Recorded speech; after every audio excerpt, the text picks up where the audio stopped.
Bueno, mano, entonces vámonos con el Evangelio de Marcos y vamos a apuntar las siguientes cosas importantes.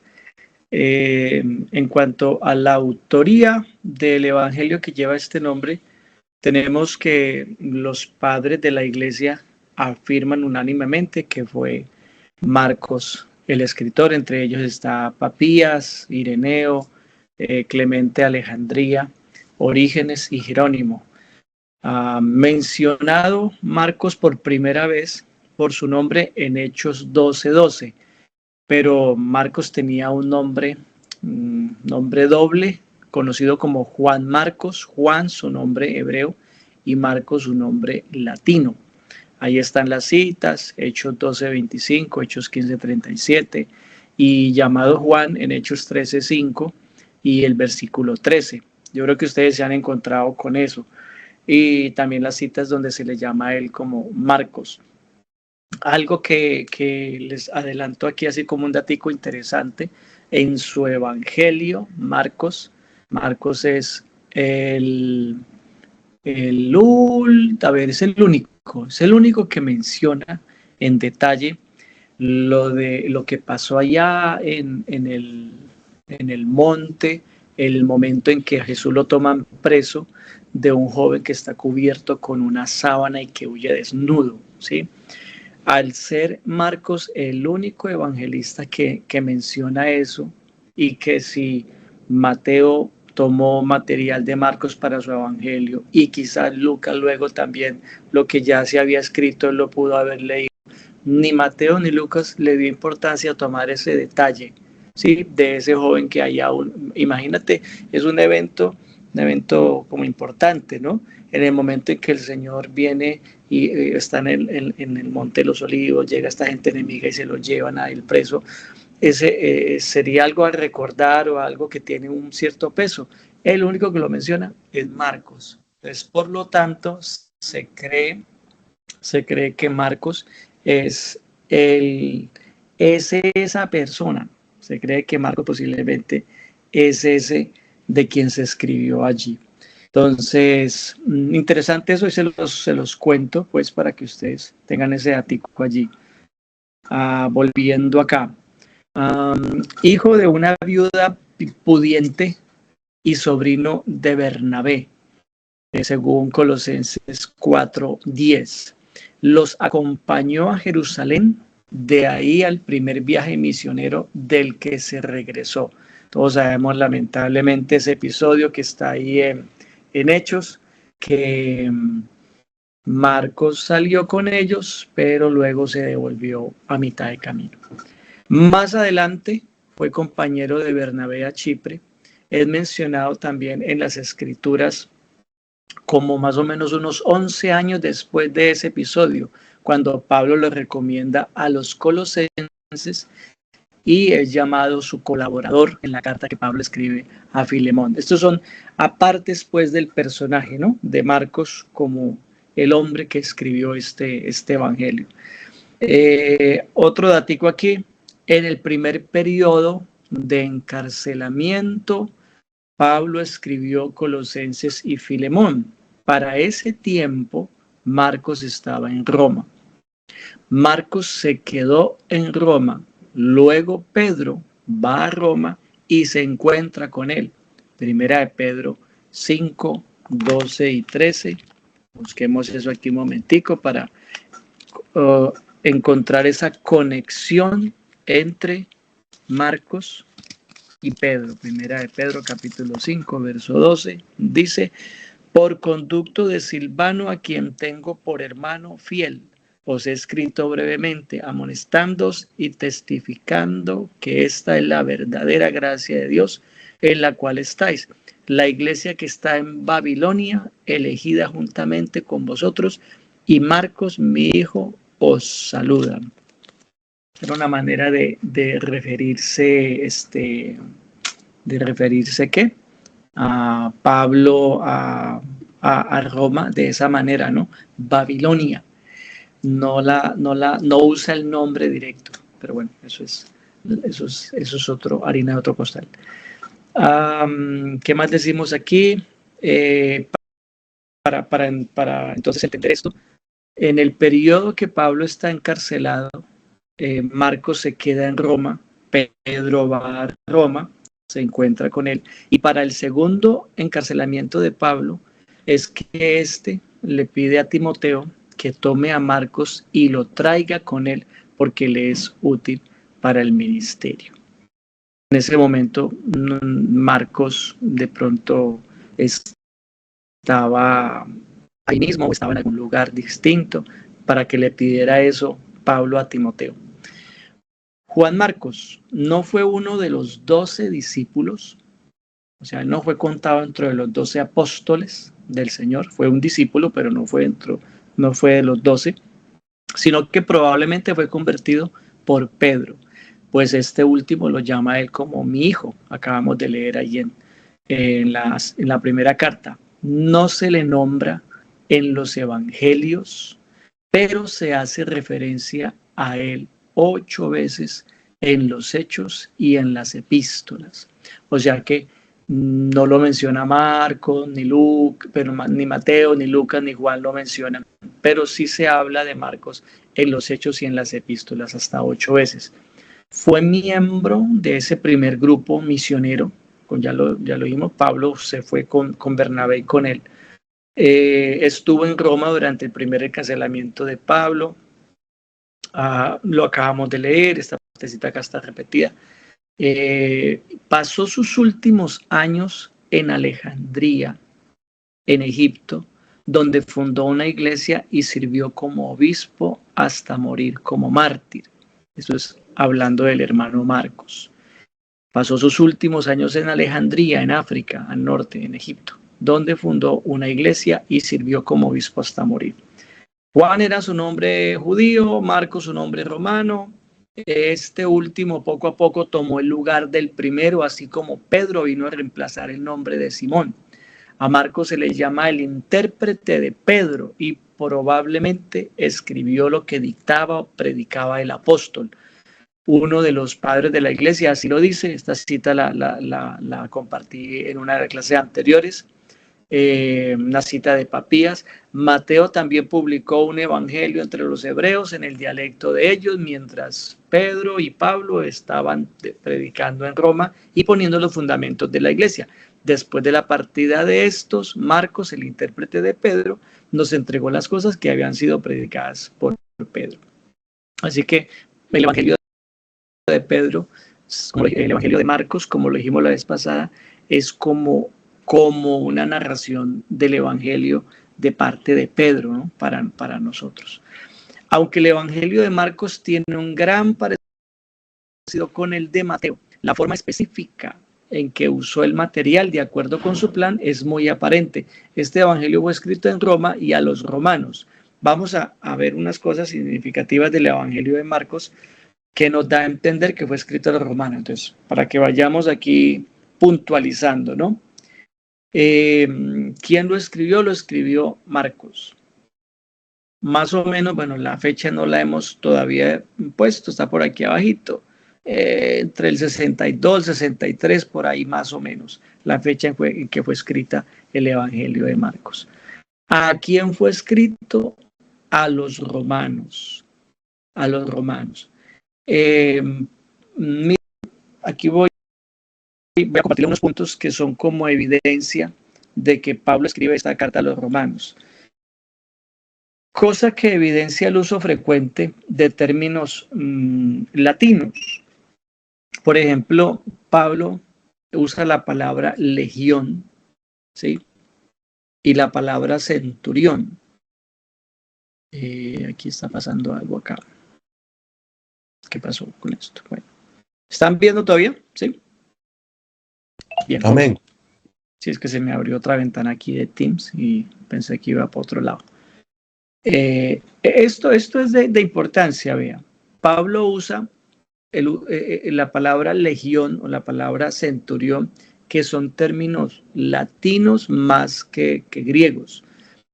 Otra cosa que hace Marcos es que da la división de la noche, pero la división romana de la noche en lugar de la judía. Ustedes recuerdan por ahí que hay un pasaje donde Pablo habla de que a la cuarta vigilia, Marcos, a la cuarta vigilia de la noche. Es una forma distinta de dividir la noche, la división de noche diferente a la judía. Otra cosa, para estos hombres de acción se escribió un libro de hechos antes que de palabras. Entonces van a notar que Marcos es el que menos discursos y menos parábolas del Señor tiene. No se da ninguna genealogía, pues los romanos no esperaban a ningún Mesías, ni les interesaba la ley judaica, que Marcos ni la menciona una vez. Presten atención a esos detalles que son importantes. Si los comparamos con Mateo, Mateo abre con una genealogía, el linaje real de Jesús. Marcos no hace eso porque Marcos va a presentar a Jesús como un hombre laborioso, trabajador, como el siervo. Entonces, ¿a quién le interesa conocer la genealogía de un siervo? Eso no tendría ningún atractivo para los romanos. Entonces, eso es importante. Otra cosa, los romanos no esperaban a ningún Mesías. Para ellos no era la promesa de un Mesías. Entonces, Marcos eso no lo considera relevante. Y como lo otro es que no menciona nada acerca de la ley, como lo hace, por ejemplo, Mateo en sus capítulos 5 al 7, al 8, ¿no? Cuando habla de oísteis que fue dicho, ¿sí? Marcos no, Marcos pasa eso por alto. Otra cosa, Marcos omitió las profecías del Antiguo Testamento, de las cuales los romanos pues sabían muy poco o nada, ¿no? No le interesa a él relacionar a Jesús con profecías antiguotestamentarias. Marcos, por ejemplo, ahí en su libro, en el capítulo 1, verso 5, usted le parecerá esto, cuando uno lo detalla, tiene un valor. Marcos 1, 5 dice, y salían a él toda la provincia de Judea y todos los de Jerusalén y eran bautizados por él en el río Jordán, confesando sus pecados, ¿sí? O sea, una persona que viviera o que fuera familiar con el entorno de la tierra de Israel, sabría que el Jordán era un río. No necesitaría que le dijeran a él esa información. Pero Marcos, como sus destinatarios, no son judíos, no son de la tierra de Israel. Imagínate, están aquí en Asia, él les escribe allá a los que están en Europa, en Italia, ¿sí? Les tiene que decir de que el Jordán es un río. Otra cosa que dice en el capítulo 2, verso 18, datos interesantes, 2:18, dice, y los discípulos de Juan y los de los fariseos ayunaban y vinieron y le dijeron, ¿por qué los discípulos de Juan y los fariseos ayunan y tus discípulos no ayunan? O sea, primero explica, ¿no? Y dice, y los discípulos de Juan y los de los fariseos ayunaban. O sea, esa información no sería relevante para un judío, pero para esta gente sí. Otra cosa, vean estos datos también. En el capítulo 13, verso 3, Marcos considera importante darle ubicación al monte de los olivos respecto al templo. Marcos 13:3 dice, y se sentó en el monte de los olivos frente al templo. ¿Sí? Vuelvo y digo, un judío o alguien familiarizado con la tierra de Israel no necesitaría que se le dijera eso. Todas estas cositas y muchos otros detalles dan a entender que los receptores de este libro eran personas que no pertenecían a la nación ni eran familiares con la tierra de Israel. Otro dato aquí, Pedro era un hombre de acción y Roma una nación de hechos. De aquí que todo el libro refleja la naturaleza impulsiva y enérgica de Pedro y el anhelo romano por la acción. ¿Por qué decimos esto? La palabra que se ha traducido por luego, cuyo original significa inmediatamente o enseguida, que se usa 35 veces en todo el libro, esa palabrita le agradaría mucho a los romanos. O sea, para los romanos el escrito tendría que ser algo interesante, como un cuento, una narración que va de un hecho a otro y une con otro, y es un continuo movimiento de acciones. Lo mismo también con otra palabra que aparece por allí. Marcos retrata a Jesucristo como el siervo del Señor. Por eso es que estamos diciendo todas estas cosas. Marcos lo retrata como el siervo y como conviene al relato de un siervo. Por aquí tenemos, permítame el versículo, porque pues no vamos a pasarlo por alto. ¿Dónde está? Por aquí está el versículo. A ver, alguien que me sople el versículo del Antiguo Testamento, ¿dónde está eso? Véalo, aquí está más abajito. Isaías 42:1. A ver, alguno de ustedes por ahí que tenga la Biblia a la mano, y otro se busca Zacarías 3:8. ¿Algún hermano o hermana? Lo leemos un momentico.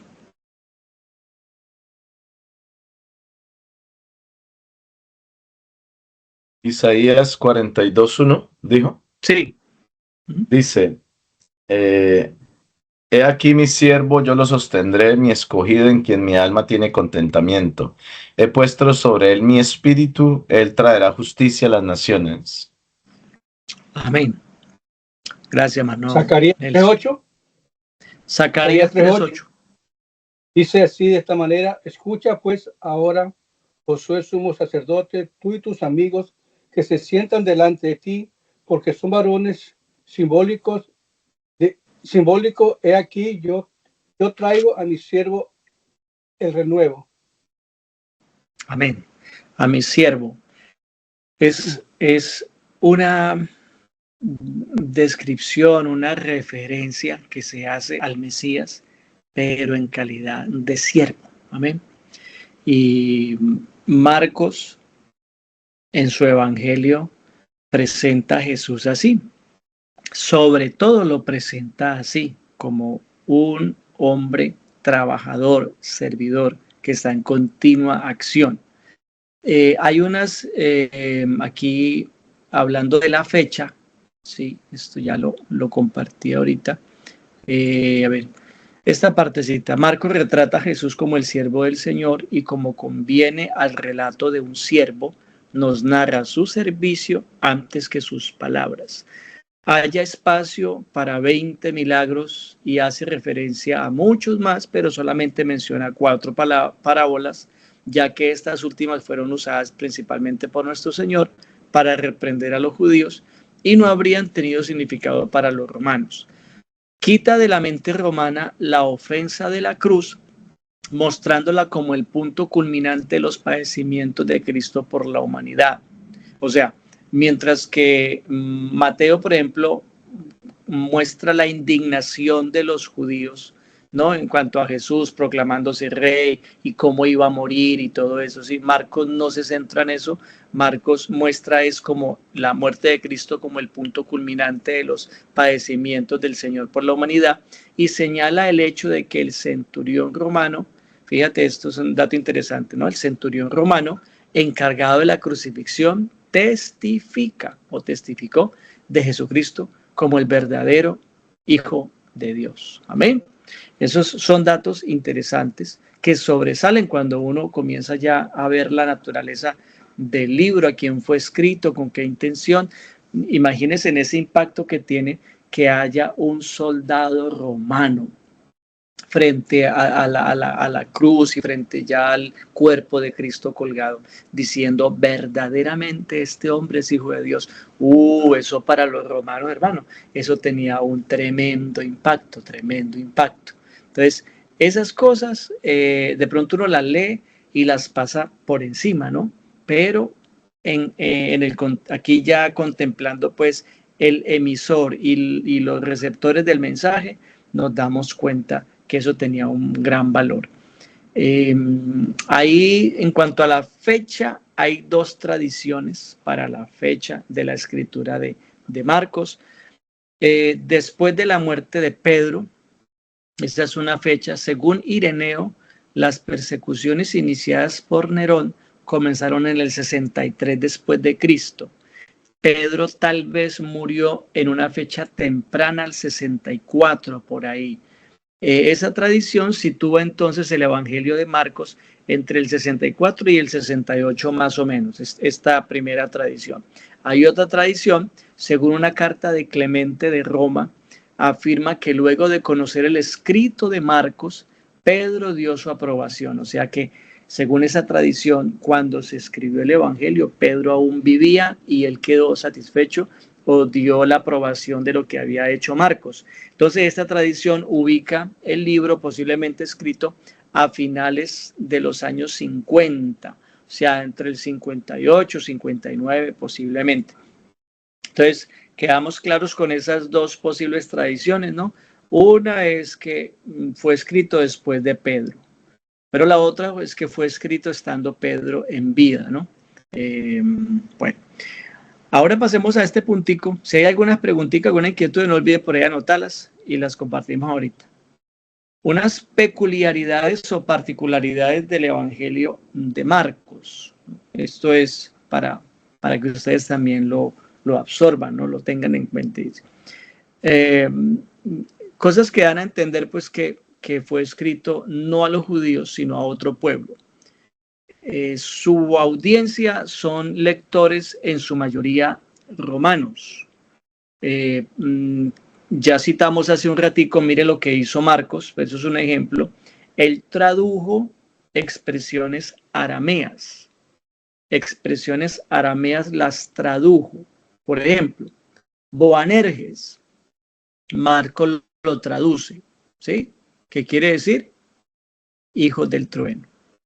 La expresión Talita Cumi la traduce también. ¿Qué quiere decir? Niña, a ti te digo, levántate. Otra cosa, la palabra efata. Marcos dice, ¿qué quiere decir? Sea abierto, ¿no? Eso está en capítulo 14, verso 36. La palabra Abba, que es muy propia de ellos, del hebreo. Marcos la traduce, ¿no? Abba, ¿qué quiere decir? ¿Qué? Padre mío, Padre mío. Padre mío. Eloí, Eloí, ¿por qué me has desamparado? El Marcos traduce. Es interesante entonces eso. Pues todo esto refuerza de que cuando Marcos está escribiendo su libro, él tiene en mente otra gente que no conoce ni el hebreo, ni las costumbres de los judíos, demás, ni conoce la Tierra Santa. Tiene que decirles que Jordán es un río, sí, todo esto es importante. Algo más aquí, en este segundo puntico, es que Marcos es el único que en el momento de la tentación de Cristo menciona las fieras. ¿Se acuerdan de eso? A ver, ¿quién de ustedes lo ubica rapidito? Marcos, ¿qué es eso?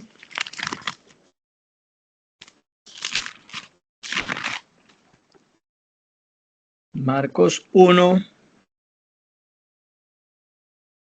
versículo 13. Y estuvo allí en el desierto 40 días y era tentado por Satanás y estaba con las fieras y los ángeles le servían, ¿sí? Ese datico solamente lo añade Marcos, ¿no? Porque los romanos tenían una familiaridad con lo que se hacía en el Coliseo, aunque todavía el Coliseo romano no estaba en pie. El Coliseo romano, como lo conocemos hoy, fue terminado en el año 80 y algo. Lo inició Vespasiano, pero lo terminó Tito. Pero ya los romanos hacían ese tipo de eventos y de espectáculos con animales salvajes y eso. Entonces, eso atraería como un gancho, ¿no? Como un anzuelo, el mensaje de Marcos a los lectores romanos. Otra cosa, en Marcos 7, del 3 al 4, Marcos 7, del 3 al 4, a ver qué dice. Es una explicación de las costumbres judías o hebreas. Mire, donde dice, porque los fariseos y todos los judíos, aferrándose a la tradición de los ancianos y muchas veces no se lavan las manos, no comen. y volviendo de la plaza, y si no se lavan, no comen, y otras muchas cosas hay que tomaron para guardar, ¿sí? Toda esa narración que hay allí da claramente a entender que Marcos le está escribiendo a un público que es gentil, no conoce las tradiciones. Otro punto, Marcos explicó expresiones griegas en su equivalente latino. Observe, expresiones griegas, por ejemplo, de dinero, como fue 2 blancas, lo explica, dice 2 blancas, o sea, un cuadrante. La expresión 2 blancas es griega, el cuadrante es latino. O esto que está en el capítulo 15, verso 16, donde habla de el atrio, y Marcos dice, o sea, el pretorio, para que los romanos entendieran, ¿no? Otro más, se refiere a Simón de Cirene como el padre de Alejandro y Rufo, capítulo 15, 27. Y cuando tú miras en la carta a los romanos, en el capítulo 16, allá se nombran a estos personajes. Un momentico, vamos a mirarlo. Romanos, capítulo 16, verso 13. Cuando Pablo le escribe la carta a los romanos, escuche, cuando Pablo le escribe a los romanos, capítulo 16, versículo 13, dice, saludad a Rufo, escogido del Señor, y a su madre y mía, ¿sí? Este Rufo vivía en Roma.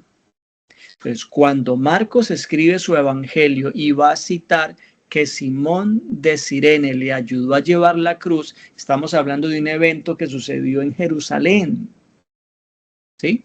Allá en Jerusalén. ¿Y quién le ayudó a llevar la cruz? Simón de Cirene, el papá de Alejandro y de Rufo. ¿Me comprende? Para que encuentren ellos un enlace, un link de ese señor que le ayudó a llevar la cruz allá a Jesús con un Rufo que vive ahí en Roma, ¿no? Ese es el papá. ¿Sí me están entendiendo, cierto? El Señor todavía hace milagros. Sí, Señor, amén. Amén. Gloria a Dios. Amén. Bueno. Prácticamente no hay referencia alguna a las profecías del Antiguo Testamento, como lo dijimos hace un momento, después del capítulo 1. Es solamente por ahí en el capítulo 7, verso 6, donde dice, este pueblo de labios me honra, pero su corazón está lejos de mí, pero no es evidentemente una profecía del Mesías. O en el 11, 17, cuando dice mi casa, casa de oración, ¿sí? En el 12, 10, es una de pronto la más directa o una de las más directas, donde dice la piedra que desecharon los edificadores ha venido así. Pero inclusive para el romano o el gentil no le dice mucho, ¿no? Acerca de una promesa de un Mesías o de algo así. El uso pues de la palabra centurión, ya lo dijimos, la palabra legión, la división del tiempo nocturno, ¿sí? Los judíos la dividen solamente en 3, los romanos la dividen en 4 vigilias. Ya dijimos, aclaró que el Jordán era un río, detalla que los fariseos ayunaban y que el monte de los olivos estaba enfrente del templo. Bueno, Marcos entonces, hasta este punto, Marcos escribe a un pueblo cuyo ideal era el poder y el servicio. Por ello les habla de Jesús refiriéndolo como un conquistador poderoso, ¿sí? Que estuvo con las fieras y no le pasó nada, que aún con los demonios los venció, ¿sí? No había enfermedad que pudiera con él. Jesús está venciendo y vence sobre todo, y es un hombre de acción. Está activamente sirviendo, sanando, haciendo obras en pro de la gente. Marcos entonces muestra a un Salvador poderoso, pero al mismo tiempo lo identifica con ese siervo, ¿sí? El siervo del Señor que leímos ya en Isaías 42 y Zacarías 3. Bueno, hasta aquí que nosotros concluimos de este evangelio. ¿Qué concluimos? Parece que hay algunos hermanos que están como intentando entrar, pero se les ha dificultado. Pero bueno, ahí les damos oportunidad que entren, a ver. Los que estamos en este momento ya en la clase, ¿cómo vemos el Evangelio de Marcos? A ver, opinemos un poquito, porque es que aquí en el diálogo es que también uno pone a usar un poco más los sentidos y retiene más. Bueno, Dios le bendiga. Mano Wilson. Oh. Hermano Wilkin, ahorita le damos la palabra al hermano. Mano, no sé si le escuché bien, si me hablaron en el momento o no sé, pero usted cuando dice que cuando se refirió a que le escribió a Roma como Babilonia, eso sí lo escuché bien. Sí, pero eso lo hace Pedro. Pedro, cuando Pedro. Yo me fui a primera de Pedro para leer allí la cita que hace Pedro de Marcos, llamando de Marcos, sí. Hijo. Sí. Y pues ya fue un modo que encontró Pedro para escribir, para referirse. Eso también lo aplica Juan. Juan también en sus cartas y aún en el Apocalipsis, para referirse al imperio usó un término distinto, ¿no? Eso tiene una forma de llamarlo. Sí. Usted tiene una referencia por ahí, por si acaso, con respecto a la historia de Marcos, de que terminó en Alejandría y eso, ¿hay algún historiador que pudiera usted recomendar esa referencia? Que diga podría buscar, pero me parece que fue entre los escritos del obispo de León, de Ireneo, que encontró años después, o como 1 o 2 siglos después, que encontró el de Alejandría, se me fue el nombre ahorita. Aquel al que le encargó Constantino el tema de organizar también la Biblia, ¿no? Se me fue ahorita el nombre de él. Eusebio. Creo que fue Eusebio. Sí, Eusebio. Eusebio encontró material escrito por Ireneo, obispo de León, pero el obispo de León vivió como en el 180 después de Cristo, ¿sí? Eusebio vivió en el 300 y pico, por ahí. Entonces hay una distancia siempre larguita, pero este hombre, el obispo de León, Ireneo, escribió varias cosas que también se las traspasaron a él. Entre ellas, él recoge el testimonio, según, de Policarpo y de Papías. Policarpo es un muy, muy seguro discípulo de Juan el Bautista, igual que Papías. Y ellos hicieron declaraciones que luego se escribieron y las recogió el hermano Ireneo, ¿no? Lo que se citó también. Entonces, por ahí donde se cree que está ese récord. Pero se puede buscar, hermano Wilkin. A ver.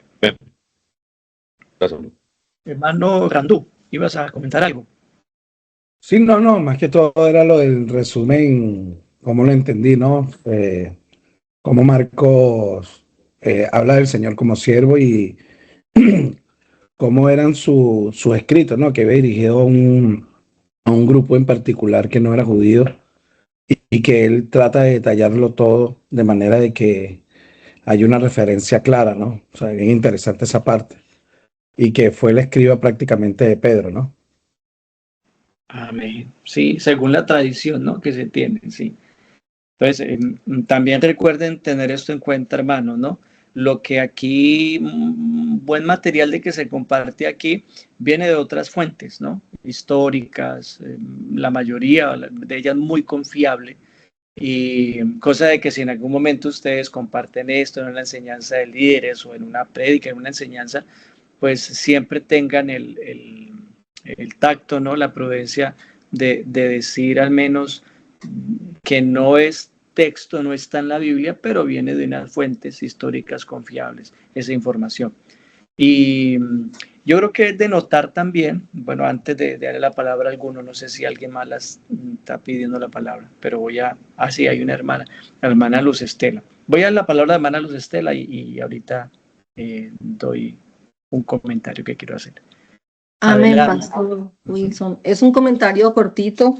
Bueno, me llama la atención que Marcos hace referencia a que el reino de Dios se ha acercado. No sé si otro evangelio lo ha mencionado, pero Marcos menciona que el reino del Señor se ha acercado y anuncia el arrepentimiento, o sea que está llamando a la humanidad a un cambio. Ese es mi aporte. Gracias, hermana. Pues sí, de pronto el tema del reino pues no es central en Marcos como lo fue en Mateo.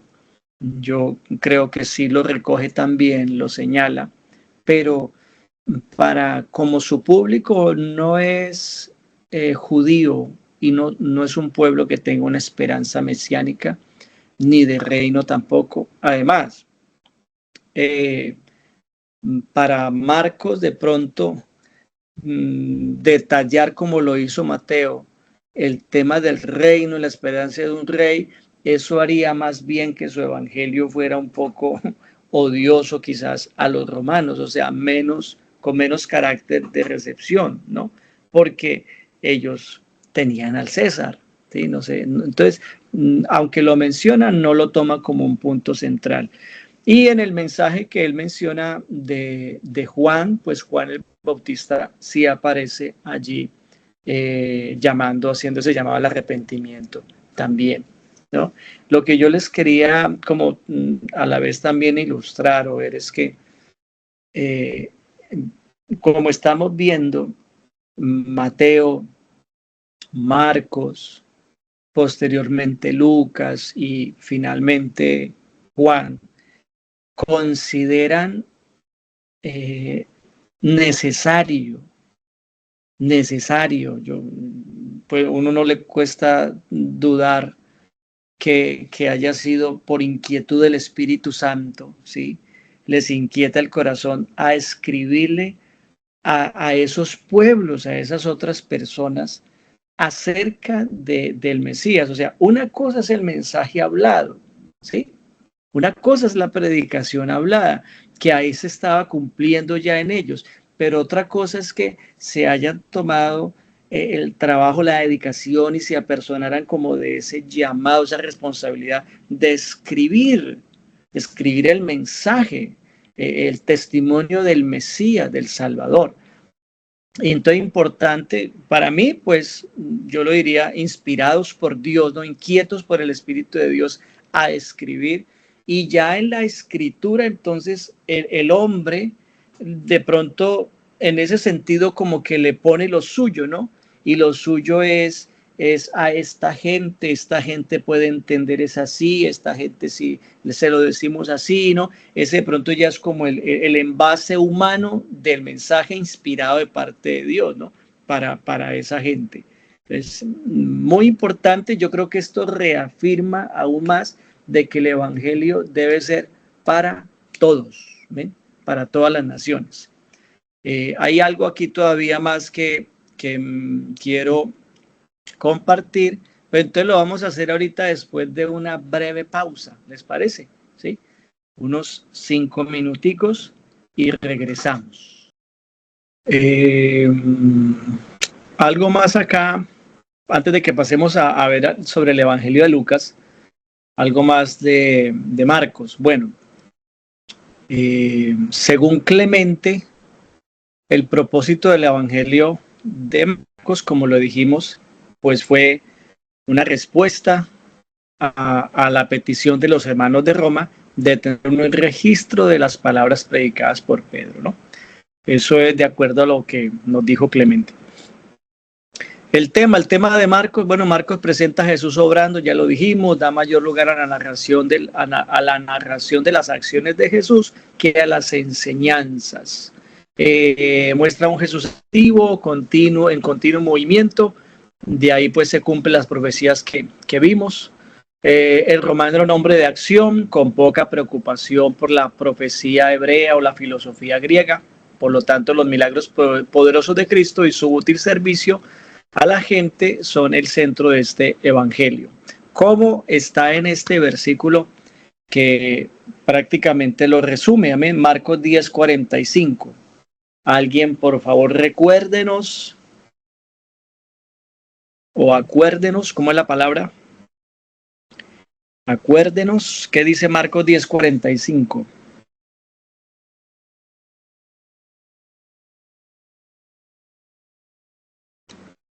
Ustedes se lo saben, solo que es que no lo... Dice, sí, porque el Hijo del Hombre no vino. Sí, Porque el Hijo del Hombre no vino a ser servido, sino para servir y para dar su vida en rescate por muchos. ¿dónde está ese versículo? Marcos 10:45. A ver, hermanos, ¿dónde está el versículo? Marcos 10. Marcos Marcos 10:45. 10:45. Bueno, ya no le va a olvidar. O sea, ya no se le va a olvidar dónde está. Pronto tú te sabías el versículo, pero Marcos 10:45. Como el Hijo del Hombre que no vino a ser servido, sino a servir. Bueno, un datico aquí, unos 3 cositas antes de ir a un resumen breve. El estilo literario de Marcos. Marcos es un evangelio de acción, dijimos, enérgico, comunica más las actividades de Cristo que sus enseñanzas. En los 678 versículos, la palabra "y" se emplea más de 1300 veces. Más de 40 veces Marcos dice que sucedió algo enseguida o inmediatamente. Emplea unas 150 veces el tiempo presente histórico del verbo, o sea, como una acción del momento. Es una manera más vívida de narrar un acontecimiento representando la acción como si tuviera lugar ahora. Marcos 2:5, verso 17 dice: al oír esto, ¿sí?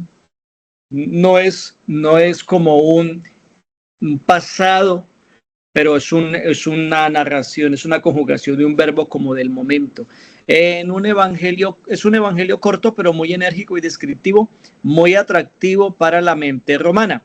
Contenido: solo el 7% de Marcos es singular, o sea, propio de Marcos, más o menos el 7 de Marcos, aproximadamente 50 versículos. El 93% se encuentran los otros evangelios, se encuentra lo que Marcos narra. El 93% está en los demás. Solamente el 7% pertenece como que solo lo vas a encontrar en Marcos. Hay 2 milagros peculiares. Uno es la sanidad del sordomudo, capítulo 7, verso 31 al 37, y la del ciego de Betsaida. ¿Cómo es la sanidad del sordomudo? ¿Será este que el Señor lo sacó? ¿Se acuerda que hay uno que el Señor lo saca de la ciudad, de la aldea, se lo lleva?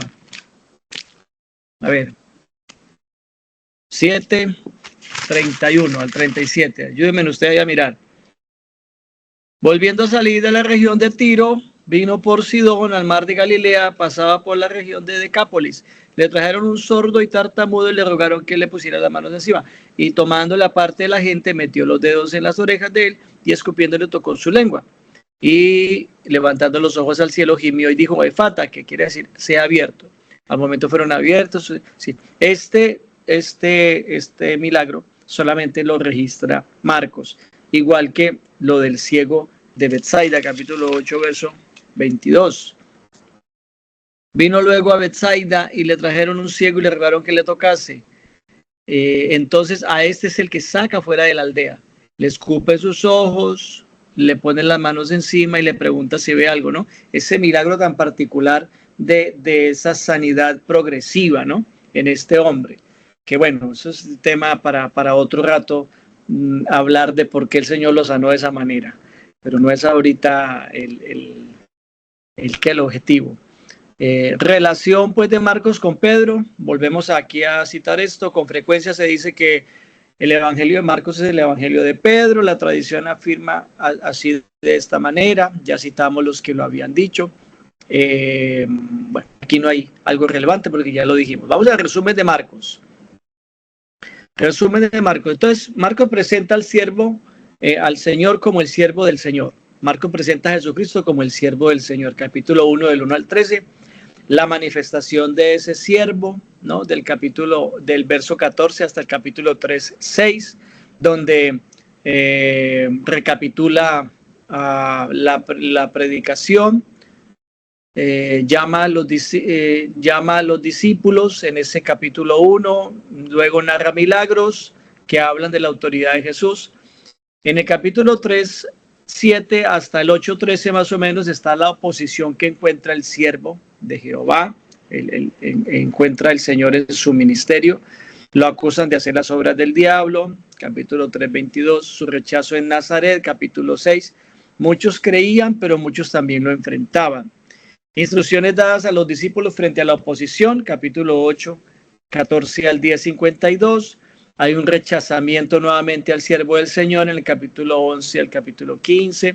Marcos se centra en la última semana de la vida de Cristo en estos capítulos. Y luego tenemos en el capítulo 10 la resurrección del siervo. Por último, un dato interesante de el final del Evangelio de Marcos, que son esos versos del 9 al 20 del capítulo 16. Estos 12 versículos no se hallan en los manuscritos más antiguos, como el Vaticanos o el Sinaíticos, que son del siglo IV más o menos. Eusebio, que fue el personaje que les mencioné hace rato, vivió en finales del siglo III, principios del siglo IV, por ahí estuvo Eusebio en función. Dice que no existían en casi todas las copias existentes del Evangelio en ese momento, de las exactas en todo caso, dice Eusebio. Jerónimo, alrededor del año 400, dice que se encontraban en muy pocos evangelios y que estaban ausentes de casi todas las copias griegas, ¿no?, que contienen esos versículos. Marcos 16, del verso 9 al 20. Es por ahí donde dice: y habiendo pues resucitado Jesús por la mañana, el primer día de la semana, ¿sí? Es ese pasaje. Miren cómo termina el 8. El 7, 8, pero id, decidid a sus discípulos y a Pedro que él va delante de vosotros a Galilea y allí le veréis como os dijo. Y ellas se fueron huyendo del sepulcro porque les había tomado temblor y espanto, ni decía nada a nadie porque tenían miedo. Muchas copias de los evangelios terminan ahí, del evangelio de Marcos, pero hay algunas que incluyen el resto, ¿sí?, como una adición tardía. Entonces, el problema aquí no es de inspiración, sino que más es un problema textual. Si alguien en algún momento añadió esta parte al Evangelio de Marcos, como lo tenemos nosotros hoy en la Biblia, ¿sí? Al parecer fue una adición posterior, pero que en ninguna forma contradice la inspiración que tenemos en los otros evangelios, porque lo que hay en estos versículos del 9 al 20 lo encontramos fácilmente en Mateo o en Lucas, ¿sí? Y es lo mismo, no se contradice. Entonces realmente no representa un problema para nosotros como predicadores o creyentes en la palabra de Dios. Amén.